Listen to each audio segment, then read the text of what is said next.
So again, I'd like to welcome you to today's TechNet webcast. This is Extending Search Capabilities with Office SharePoint Server 2007. It's my pleasure to introduce today's presenter. We've got Carl Kuhnhausen here with us, and Carl's the Practice Director of Collaborative Solutions at All-In Consulting. So Carl, it's all yours. Great. Thanks very much, Janet. Welcome, everyone. Today we're going to be focusing on extending search in MOS 2007 with the Business Data Catalog. And if you've been following the webcast series, we've really been going through, or driving through 8 in this series. This is week 7, webcast 7, on extending the search capabilities of Microsoft Search Solutions. Next week we'll be talking about installing and configuring protocol handlers, and there might have been some confusion in what was people were promoting or seeing for this week. So this week will be on the, focused on the Business Data Catalog. Next week will be on protocol handlers. And all of the webcasts are on demand, so you can go back, do a search on that, look on the TechNet webcast site, and watch one or as many of those that you so desire on demand as we go through this whole series. So today we'll cover the Business Data Catalog, really the whole metadata model, and its specific integration with search. So the Business Data Catalog has many capabilities beyond search, but being that we're really focused and looking at search specifically, we'll focus on the search elements of that. Also the security architecture around it, and especially the gotchas. In the field, we have in different kind of levels of server farms, from small farms to medium to large farms, there are environmental and security issues that can be a little bit frustrating, to say the least, as you're working through that and trying to get them to run and work and crawl the content you're looking for. And I'll talk you through some of those, some of the kind of the war stories or scars from the field, if you will, to help you avoid those pitfalls. And then finally, how to make search results actionable. So when a BDC search result comes back, you look at that detail, how can you then fire off some sort of action based on that. So our agenda really will be looking at a few slides, giving you a business data search overview, the metadata model specifically, looking at some of the architecture and security, and then I'll go through a walkthrough. I'll focus more on demo today, and I'll actually build out an XML declarative file for the Business Data Catalog around some training information for an employee. And we will import that into our user profile database so that we can then enable search on training certifications, on training hours, etc. One of the advanced kind of scenarios we're seeing, a lot of clients want to take their HR data from HR systems, bring that into the user profile store so that it's now searchable and viewable through the My Site and personal pages that are available in MOS. So again, business data search is focused on data, data in line of business applications, usually residing in databases, whether that be SQL Server, or Oracle, DB2. And really the scenario is to enable users to find that sort of information in those line of business systems. So if you're looking at Siebel, I want to bring back accounts that I'm responsible for, addresses of those accounts, territories, etc. It gives me that ability to do full text search across information. So maybe it's Microsoft CRM, looking at client information. Maybe it's this training database scenario that we're going to be looking at. Maybe it's a products catalog or a reseller's catalog. I showed last week some of the reseller scoping of business data search, and we'll look at that a little bit more today. And again, the idea is it's declarative. You do not need to write custom iFilters or protocol handlers. We'll talk about that next week in some more advanced configuration extension scenarios. You don't need to create HTML representations of the data. You can customize those results and then integrate those with scopes in the Search Center. And we'll look at each one of those today. So for searching structured data, there are really two connection data sources that are provided, a web service or an ADO.NET source. And we'll focus on an ADO.NET source today, but you can surely wire this up, wrap it in any web service, and then also encapsulate any sort of custom security you may need within that web service around returning rows from your databases. Really out of box, not out of band. It's a little bit of a typo there. There's out of box support for SAP 4.7 and SAP 6.0. So that comes with the BDC declarations or XML to enable that. And then Siebel 7 available in shipping over the web on the Microsoft site. So a number of ways you can render this data. We're really going to focus on search. So there are I think there's 4 or 5, maybe 5 Business Data View web parts that you can drop on the page, connect to a source, and view in a master detail, set of lists, a set of actions. What I usually use those for when I'm doing search configuration is just purely looking to make sure that my search is enabled and it's actually working. So I can do a quick check, make sure I don't have any security issues, any view issues before I start creating content sources and running crawls. So probably the biggest one here is importing data and user profiles. This is a more advanced feature. There's not a lot of prescriptive guidance on this, and I'm hoping today I'll provide you that because this is a big demand from a lot of our clients. As Alwyn's out in the field, people want to import information outside of AD. Not all the people data is in AD, and they need to get that from an MIS infrastructure, from Atom, from HR data in Oracle, in SQL Server, etc. So how can we bring that in to have a single view of a user, if you will?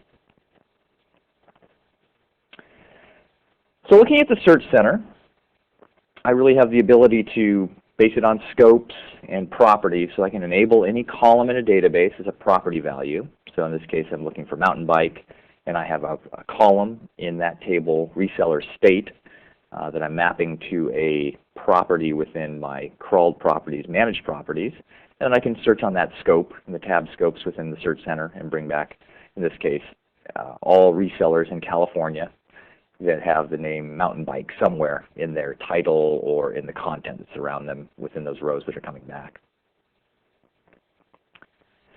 And then I can take that and through a detail page even provide a rich user interface that has integration with mapping on the action side, the ability to update customer information back to the source system, looking at other context-related information about customer satisfaction history, integrating with CRM, get customer details. So this is a real rich user interface that you can create that's contextual based on the search results.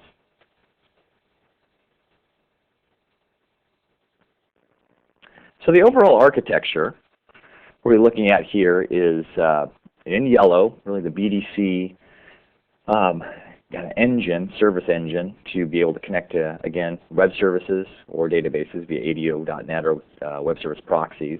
There's a whole metadata database that stores the XML and the data around that.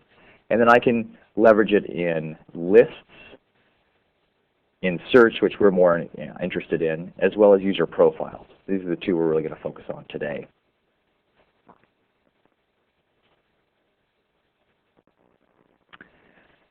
So there's a bit of a development life cycle shift. It's shifting from writing code in C#, VB.NET, T-SQL, although there'll be some SQL involved and there can be some stored procs involved, to really declarative metadata in XML.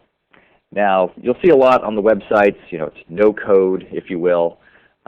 In my mind, writing XML can be a bit of a challenge. I just look at some of the XML that's generated from these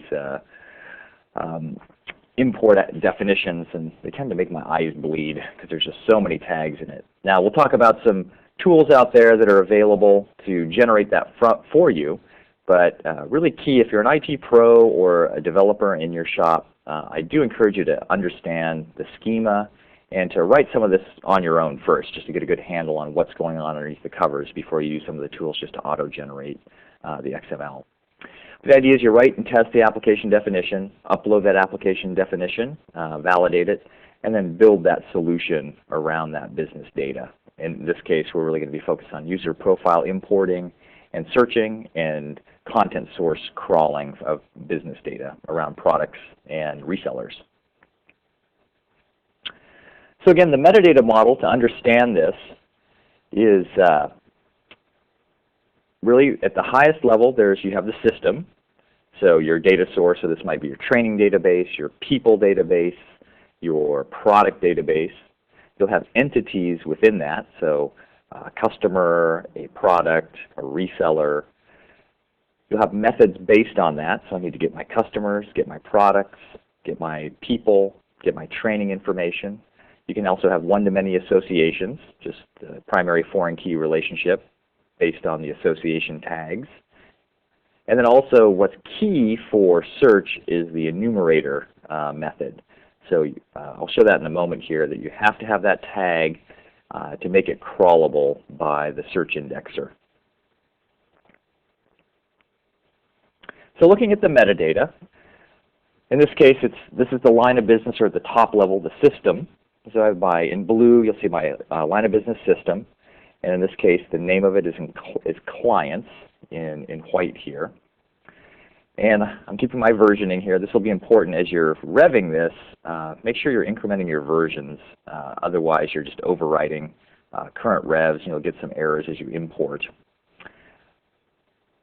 And then another key element here for crawling, especially, or searching, is your wildcard character. So in this case, against most databases, it's the % sign. So you'll need to identify what's my wildcard character for the crawler to be able to crawl through all the SQL data and give me searches on any sort of textual information. So that's the highest level, kind of the system level.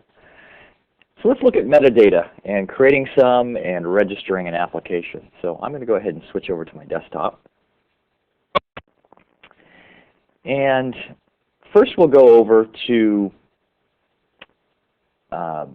our SQL box. So I have an environment that is made up of 3 servers. So envision, if you will, a server that's a back-end SQL database, a indexer that's doing all the indexing, an application server, and then a web front end where users are interacting with. So I have a non-fault tolerant kind of small to medium farm running here in our demo environment. So in this case, I have you can edit your XML metadata in any of the tools that you like to work with. I would recommend, if you're editing this, using something like XML Spy or Visual Studio 2005. XML Spy is really tuned towards for XML data specifically. But I'll go ahead and open up and set a new XML file here in Visual Studio. One little trick that you'll want to do is bring in your BDC metadata schema. So in the bin directory within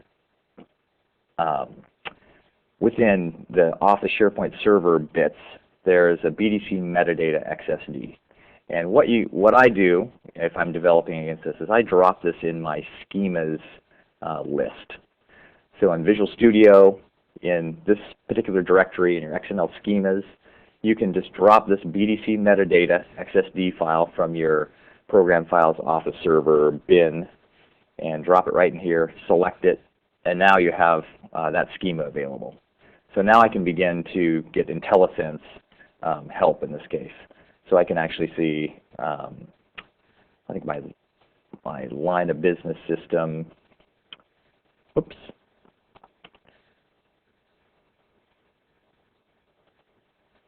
So I can get, do my LOB system, get my, I got to do a tag here.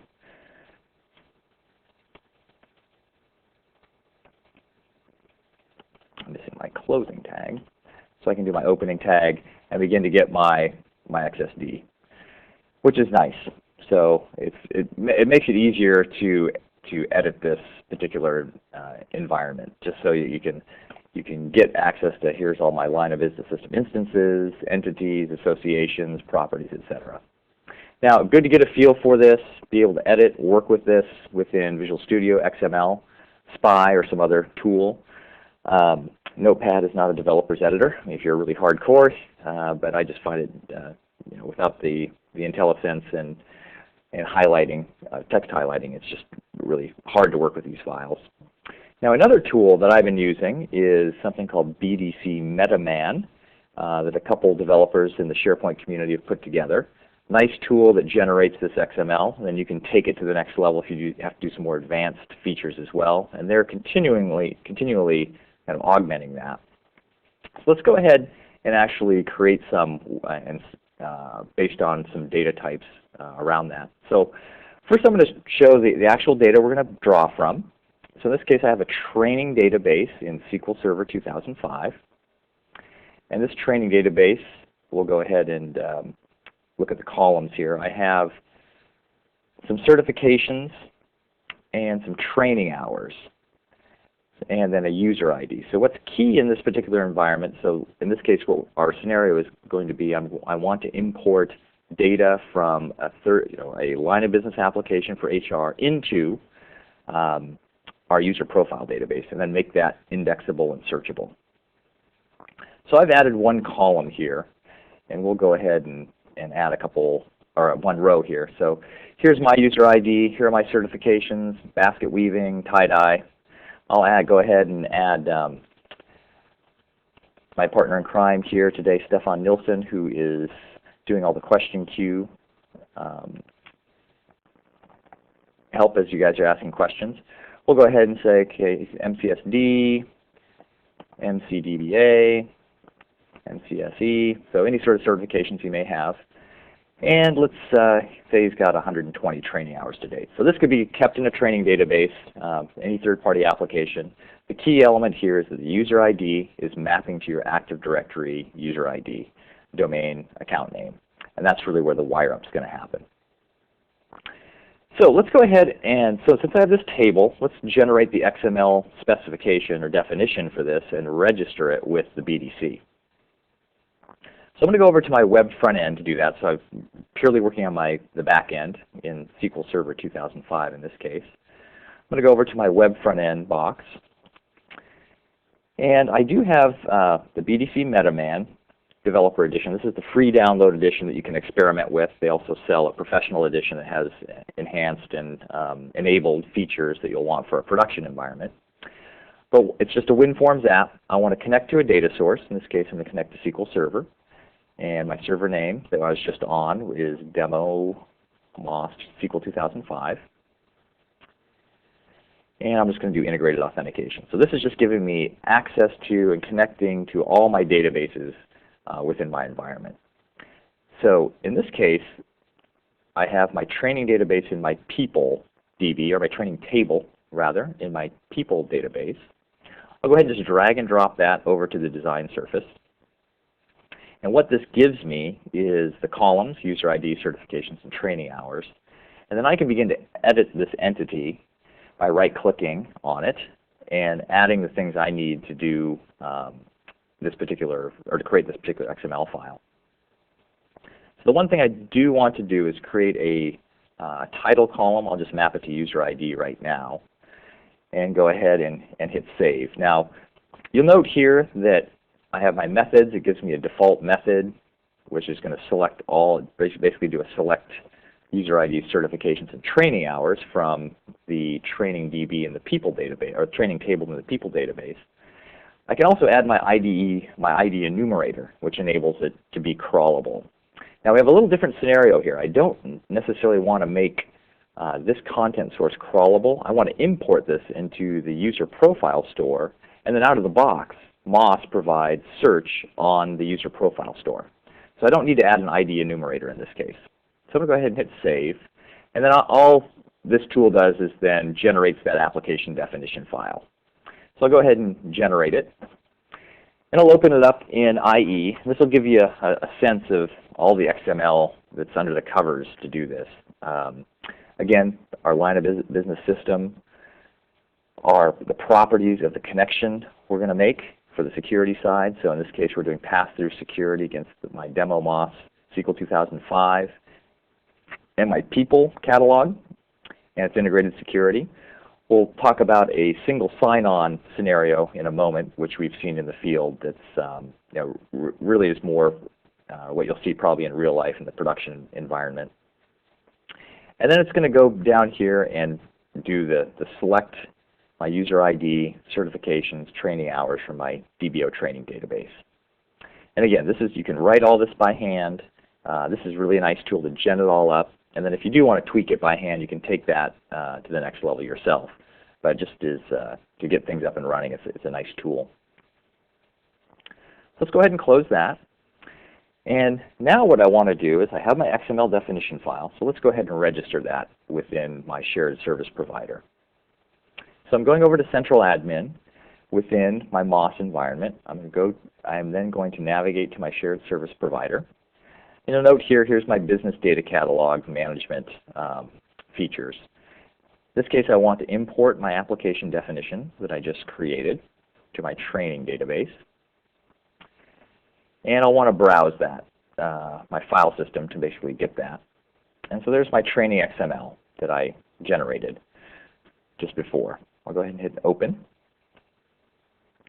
Take the defaults in this case and import that into the BDC. So it's going to validate the XML, make sure it's correctly typed and has the correct schema, make sure there's no duplicates within the environment already. You'll throw errors if you have the same line of business or line of business system or instance names and the same versions. So this successfully was registered. So I have my training line of business system, the database, version 1, and I'm doing pass-through, so it's the logged on user. And in this case, what we do need, and this is key especially for searching, we need to manage permissions to enable our search crawler account, our default content access account, access to this particular environment. So I want to manage permissions on the application. I have to manage it on the application, which is this training line of business system, and the entities within it, which is the training table. So I'm going to go ahead and add users and groups. And in this case, from last week, we looked at this too on the security side. This is called Farm Search. I have just a domain account called Farm Search. Another critical step here is you need to provide execute permissions in order for the indexer to actually reach in and grab that information and import it into the user profile database. If you don't have this selected, you'll get errors that are a bit cryptic in the crawl log, and it'll just basically say there's some sort of BIL connector error. I'll talk about that in a moment. So if you see that, that's really the source of it. So I need to do this both at the line of business system and the entity level. So I can click into the entity itself. And again, here's the information around that entity. Named DBO training for my training LOB system. I didn't make it crawlable, and that's because it does not have the ID enumerator method. If I were to implement that, that would be set to yes. Here are my columns that are coming back, my fields. And then I just want to manage permissions on this particular entity. And again, I need to add my demo farm search account, so I'll do that real quickly. And add execute selecting clients. Good, so we're good to go from that standpoint. I have my security in line for my BDC. So really what we've done again, just to summarize, connected to that, created a custom database table or set of tables. You can do that, drawing from your line of business system. Created an XML declaration, imported that, and then set the permissions on the particular BDC so that my farm search crawler account in this case can actually reach into that database. Now another key element in security, and we'll talk about this, is for your profiles, properties, and personalization. And what this is getting to, I've went ahead and imported this business data catalog application, but let me go back and just show some of the results on this. I'd done one earlier. I'm going to go to the people search, and this is really what the end game we're getting to is. I'll go ahead and search on my own name and go to my profile as that search result comes back. And so here's what I've extended here with some custom properties. So these custom properties are coming from an HR database providing PTO, an internal employee ID, and then I happen to just show the mapped user ID key in that table as well. Wouldn't have to show that, but I was just doing this for demo purposes. So again, I can provide and extend the profile import to any number of data connections and data sources and fields. So I've already have one configured for HR info that gives me PTO and employee ID. So this could be your birth date, any sort of information you might have in your HR system you want to make available to others in your own profile. So now I want to augment that yet again. So I want to add some training information, my certifications and whatnot, and then make that searchable so that if I am searching, in this case, you'll note here I just clicked on 24, and so my name value property searching, I could say PTO:24, it's going to bring back me in this case. Now that may not make sense. Maybe it's more of an employee ID. So I do have employee ID, so it's we can do employee ID 1, 2, 3, 4. I don't have that one crawled yet. Let me do mine already. So there's 5, 6, 7, 8. So again, there's employee ID 5, 6, 7, 8. So I could search on employee ID or any of these properties that I'm getting from my particular line of business system. Okay, so this is the end game we want to get to, and I want to add certifications to this. So I'm going to go to user profiles and properties, and this is where you manage all these user profiles that come up in the My Sites and the personal site. Now you note here I have my profile import status as well as my membership and BDC import status.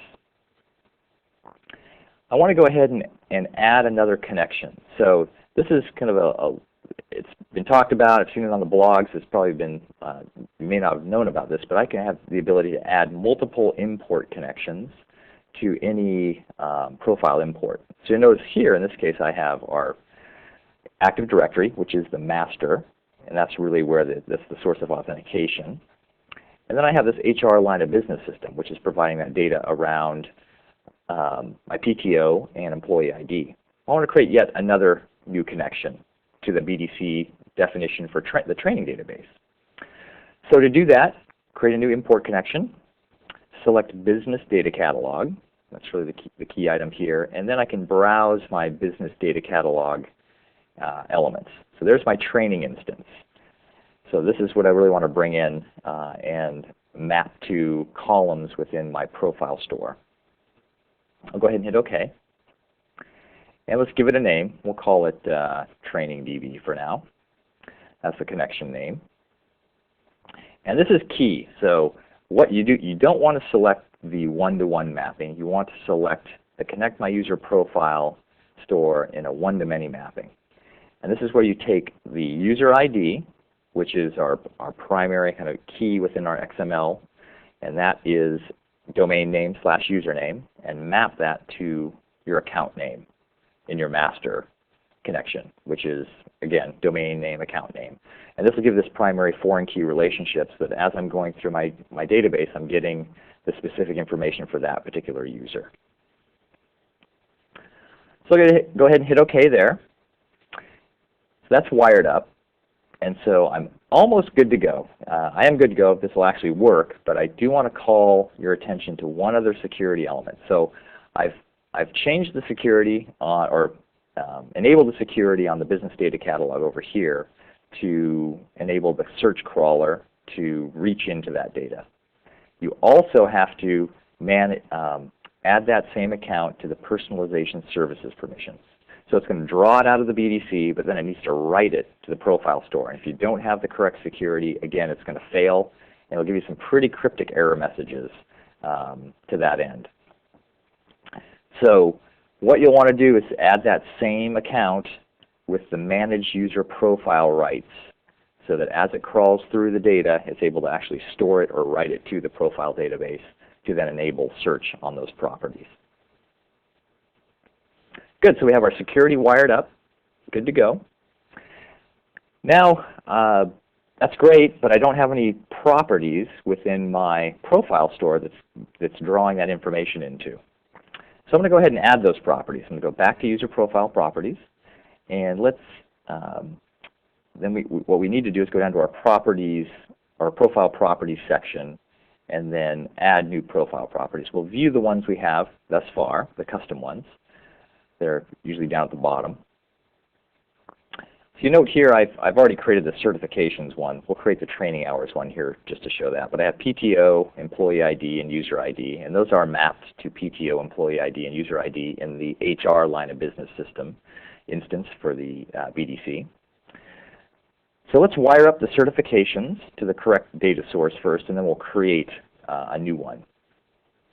So how you do that is really edit that specific environment, go to your data source,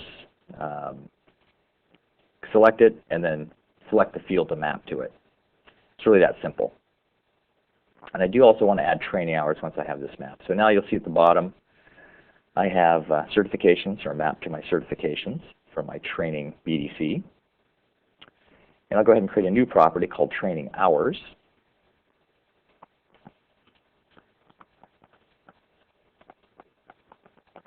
So I can give it a display name as well as the name, the property name. This is what will be displayed in the particular, in the My Site profile. Go ahead and leave it as a string right now. I can give it a description. Just for demo purposes, I'm going to make it, well, I'm still making it optional, but I'm going to allow everyone to see it. I could describe or define those privacy settings so it's not available to everyone. And I want to show the profile property section in the user profiles page, and this is what's key, and its default is that I want to make it indexable too, so that all these properties are searchable within the people search. Then I'll pick my data source connection, which is my training DB, and then map training hours to the specific environment, or the specific property. Okay, good. So now I have, if we go back to user profiles, and I'll bring a user profile up here in this case. I'll view myself and just search on my name to bring it up within the profile store. So as an admin in the SSP, I can look at all the properties that are set. So note here, here's certifications and training hours that are still blank. We haven't run the import yet, so it's not going to run. But I do have my PTO employee ID and user ID that are mapping from my other BDC. So I should be good to go. I have all my properties mapped, my security set, and really it's a matter of running your full import. And what this is going to do is I'll go ahead and kick it off. And it'll take a few minutes to actually run. It'll enumerate through the profile import. Go ahead and import those. And then there's really a timer service that's running on the membership BDC import test. There'll be a bit of a lag before that starts.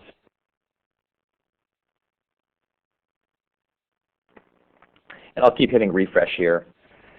And we'll see, it took 34 seconds the last time. And usually the clue is that the import status takes a longer amount of time. But as that's running, I'll go ahead and go back to my deck. We'll cover a couple other things and then come back to this because it'll take a couple minutes. So what we've done, we've really set up a BDC, registered it using a metadata editor and environment to be able to generate that XML. Set the security as such so the crawler can both crawl the source and write to the profile properties. Created custom profile properties, map them as indexable, and then map those to the BDC source. So that now when I do a people search, I can actually search on those elements.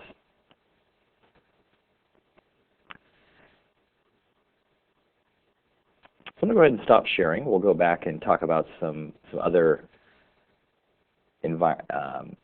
just as a point of reference, I'll bring up the topology that we're working in. I mentioned that before, but it really is our database server, demo MOS SQL 2005, where I'm creating the tables, the custom BDC tables, the MOS indexer on another server that's actually doing the crawling, and then the MOS web front end here that's doing all the querying.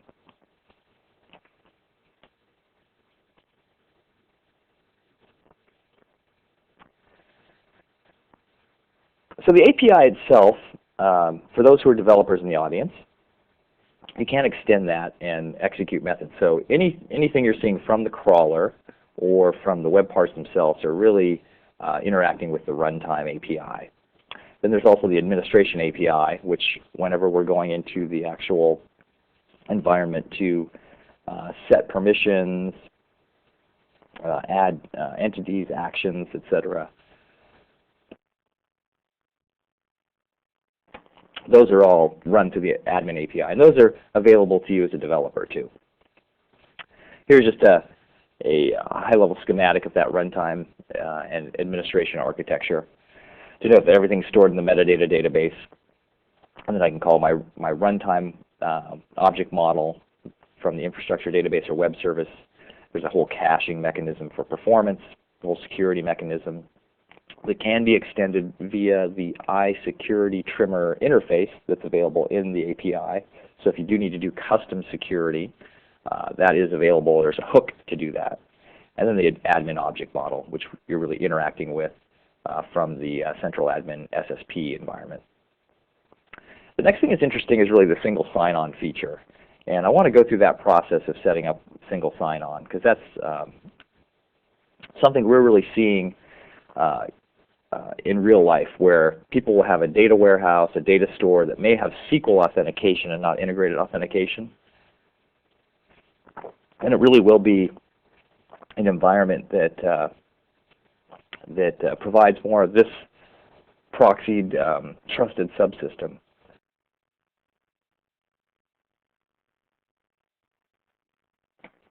So you can see here that we've been doing pass-through for the most part.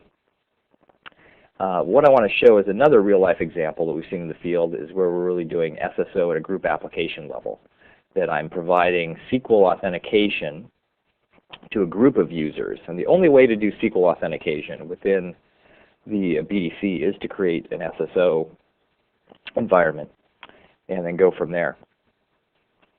So let me describe how this is put together, the metadata around this, and this is really one of the differences. So most all the demos you'll see is the pass-through. It's the simplest one to put together and to make happen, but probably the one that's least used in production.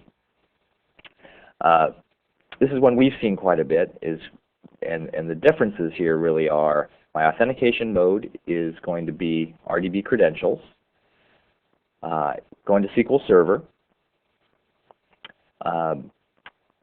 Then you're really just defining what my server and instance name is here, what my initial catalog will be, so my database name, in this case it would be training, or products we're going to go against. I'm not using integrated security. I'll go ahead and enable connection pooling because we're going to use one specific account, the trusted subsystem, so to gain performance on that. And then I do need to define an SSO application to do that. So let me go through the process of kind of creating an SSO, and then we'll actually wire it up so that we can do some searching against it.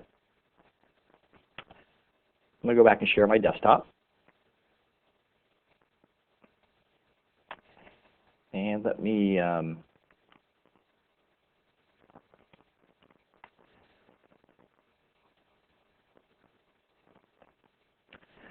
I've pre-baked this because it's a little easier to show, a little quicker to show with kind of a video around it.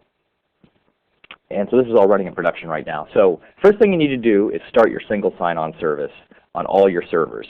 So this is key, is you need to start it both on your web front-end server and especially your index server. So this is really where we're providing the single sign-on service so that the BDC can interact with that. So again, this is just a service account that's running within your services administration model. And I'll go ahead and start that up. So that's started and running, which is good. And again, in all your servers in the farm, this needs to be started with a domain account. And that domain account is also what we're going to create with the particular in our central admin. So I'll go back to central admin and bring that up. I want to go to the Operations tab and down to the Manage Settings for Single Sign-On. So we need to enable this first to enable the BDC to search these content stores. So I'll go to Manage Server Settings, and this is where I need to use that same domain account name that I'm running that service as. And for expediency's sake, I was using my own account. You don't really want to use a domain service account in this case. But go ahead and set that up. It's going to create my SSO database on my SQL server. And so I'll go ahead and enable that. So it'll, in the background, this is spinning up this SSO DB on my SQL 2005 and, database in the farm that I want to host that on. So once that's set up, I do need to manage my settings for specific enterprise application definitions. So I'm going to go to that particular element and define an application definition, really a new item. So this is just telling me this application is going to map to my single sign-on RDB credentials within my BDC definition. So in this case, I'm going to a products database. I'm taking an AdventureWorks products table out of the default AdventureWorks, and it's the name of the application is product DB, and that's the key element that needs to live in your XML. So you need to know specifically what that is. You can take the defaults here because we're just passing a username and password. In this case, the username is going to be product admin. That's a SQL Server account, and the password that's associated with that. So I have my application definition set up. Now I need to map credentials for that. So I'm going to take the products database. That's the display name for it. The internal name is product DB. And I want to use a group in this case. So what I'm doing is providing access to all domain users, in this case, in our environment, to be able to access the content within the search. So I said all domain users are mapped to this particular group login information. And this is where you're adding, in this case, product admin, and then the password associated with it. This is just a SQL security account. This could be an Oracle security account, whatever that might be specifically for single sign-on access. So I'm done. So I've set up my SSO, and again, that just needs to be turned on. Now I'm going to go ahead and go back to my MetaMan and create the XML for the products database. So I'll call it products XML in this case, and go ahead and that's the file it's going to get written out to, and I'll save that, and then we'll connect to that table in AdventureWorks and generate that XML file and register it within SQL Server or within the BDC. So again, I'll just connect to it. I'm showing this SQL Server authentication. I'm going to log in as product admin. I'm more doing it just to test that I have access to the tables that I need. This does not generate the RDB credentials tags in the developer edition. It might be a little misleading. It's just purely connecting to the data store. So I'll go ahead and navigate to the product database, or the product table, excuse me. It's in the production namespace. I think it's up here a little bit. There we go. And drag and drop that to the design surface. And again, I want to set for the title, and this is key, the title element is what's clickable for your search results. So in this case, I want to make it the name of this particular product. So this could be, it's AdventureWorks, it's a fictitious bike company. It could be spokes, could be frames, could be handlebars, etc. So different products that are provided by this fictitious company. Self-select name in this case. And go ahead and save that. And because I do want to make it searchable, I do want to enable the ID enumerator as well. So you'll note that here's the overall schema in the lower left. But I want to go back and edit the entry to the Methods tab. And this is just a nice feature that I can easily add an ID enumerator method. And again, this is just getting a set of product IDs back. And that's all that's needed for the indexer to actually crawl and bring back that data. And then this is my get product method is getting everything, every column. I can add or remove columns. So if I wanted to remove the row I GUID or modified date or other things that weren't relevant to an end user, I could go ahead and do that. It's just doing a select star, if you will, from the particular table. So I can set all that up. And again, it's the same registration process I'll go through. Well, I'll actually go in, enter that file, upload it to the schema definition, and then set the authentication from there. And there's in this case, here is all the pass-through authentication. Well, I really don't want that. I want the RDB credentials with my single sign-on. And again, that gets it bringing back that particular snippet of code that's defined on that. So let me show that real quickly. So that, again, that SSO snippet, and this is really the main thing, is that RDB credentials, SQL Server, DemoMOS 2005, going to the AdventureWorks database, and I'm using that product DB. This is the key element that maps the SSO application ID to the product DB. So let's go back to the actual server. I've actually gone ahead and imported this. And we'll just check on our user profile import. We'll do a refresh on that. It looks like it's ran, so it was 34 seconds before, now it's 26 seconds.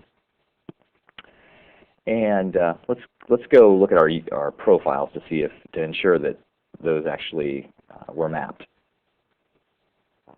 So I'm going to view my user profiles, account names that start with Carl. And we'll edit my properties.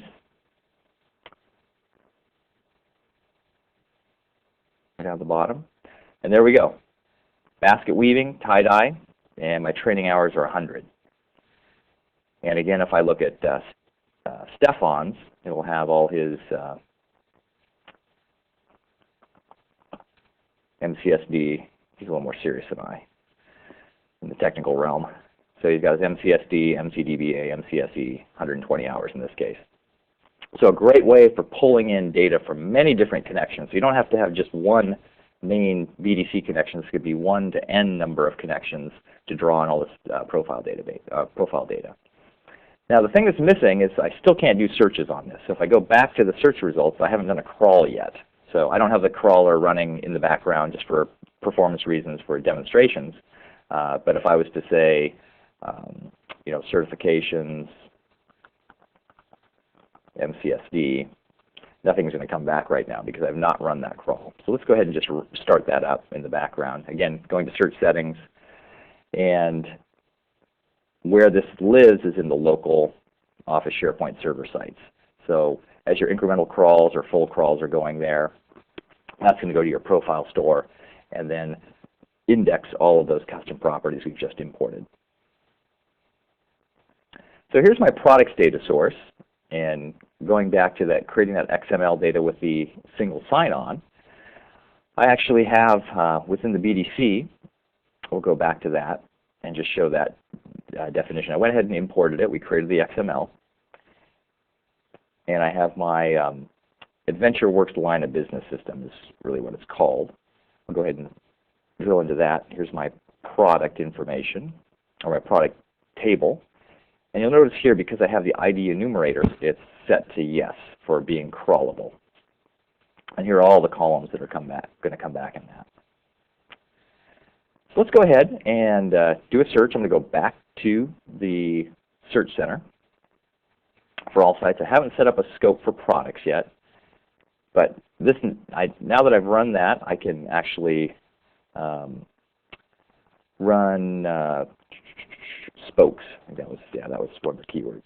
So there's spokes coming back, and again pointing to all of those columns for the single sign-on access to that database. So again, just to note and to show that for the security side of things, if you have a trusted subsystem, in this case being SQL Server security, this could be any sort of security, whether it be Oracle security or others where you can have a group account mapped to a specific set of credentials, and then crawl that information. Key thing to remember is make sure that your single sign-on service is running on all your farm services, especially Indexer and the web front end, so that you can enable that connection. Again, if you don't, it'll give you a pretty cryptic error message that doesn't really relate to security per se, but just something to be aware of. Let's go back to our crawler just to see how we're doing on our specific. Yep, so it looks like I've crawled my indexes for my people search, so I can go back to people search. So I'll go back to my search center for people, and let me just search MCSD, if I can find that. And sure enough, there's Stefan coming back. So And again, because I've chosen to surface it through my custom properties, I now have all his certifications, his training hours, as well as his PTO and employee ID information coming from another data source. So a real cool way to extend the profile store without having to stuff all of these properties into Active Directory. And we found in production in the real world, most people aren't able to keep that updated. It just doesn't live there. Active Directory is not quite as organized as it would like. We'd like it to be in kind of the ideal situation. This way, you can draw it in from many different environments and then provide search on that. So, final thing I want to cover is actions, and this really allows you. And I'll go back to my deck real quickly, and then we'll come back to a demo on actions.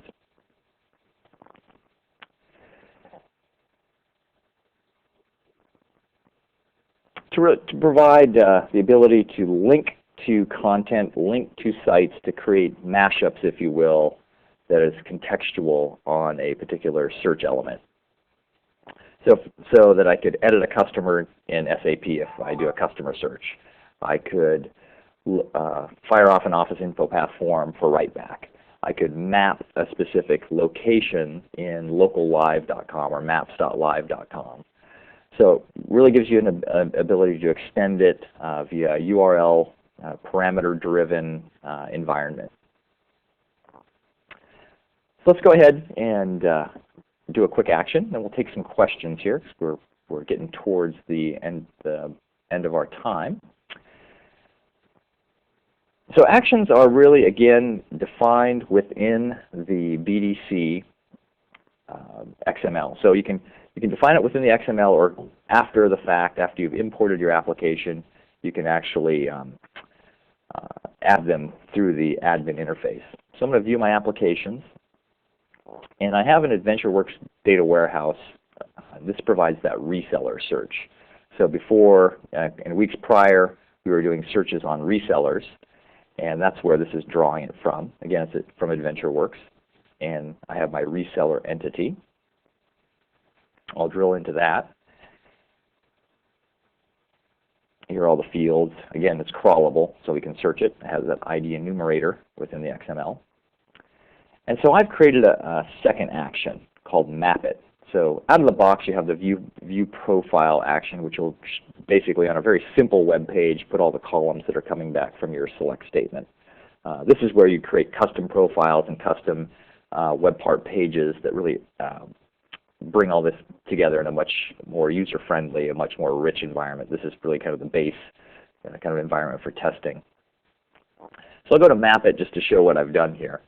So what I'm doing is I'm mapping to navigating to maps.live.com, and I'm passing it a query parameter with a set of arguments. So in braces 0, 1, and 2, and I'm saying provide me from my select statement particular columns to pass to that URL. So I want to grab address line 1, city, and state province, and I'm going to pass that to the query parameter in maps.live. Now, this is one of the simple ways to do it. There's a whole set of APIs around that you can get into and leverage a little bit more precision in that. But this is just a quick way to map addresses using a maps.live in this case.